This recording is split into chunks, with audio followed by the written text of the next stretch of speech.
What are some of the mistakes that you see quite often, and how can we avoid them? Yeah. So one of the things that I see all the time is keeping your dog on the same food for their entire life. And when I mean same food, same brand, same protein, like it's exactly the same.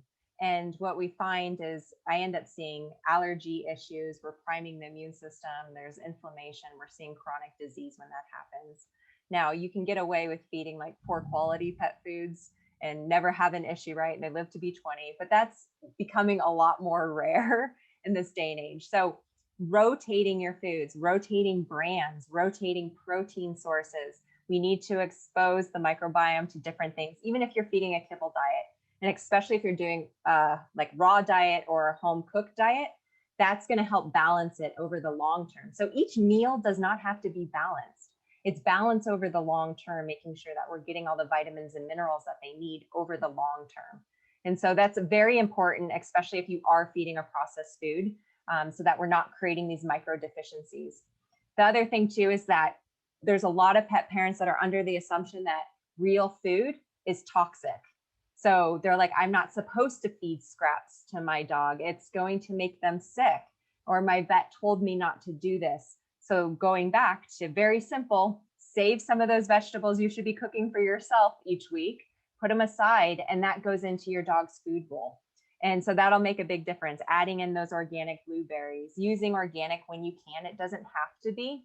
It'll make a bigger difference, but even just fresh food will make a bigger difference than not doing it. So those would be kind of like the three big things. The other things also, if we're feeding the same foods, or even if you're feeding a processed diet, adding in those supplements, like we talked about digestive enzymes, adding in those probiotics, adding in omega-3 essential fatty acids.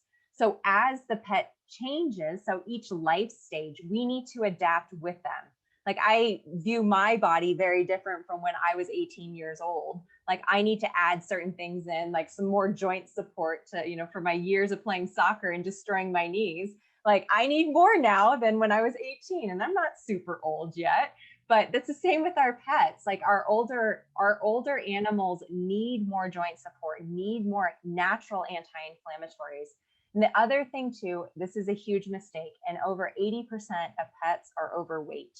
So we need to make sure that we are feeding them the correct amount. We need to learn how to body conditions for them. So you don't have to have this like exact weight, but you need to feel them. Can you feel the ribs? Can you see the tummy tuck from the side? Can you see that hourglass shape when you look from the top down? Because more and more research is showing that fat doesn't just sit there putting pressure on the joints. It's actually releasing inflammatory mediators, and it's increasing inflammation in the body. It's creating insulin resistance. It's leading to things like diabetes. It's affecting arthritis.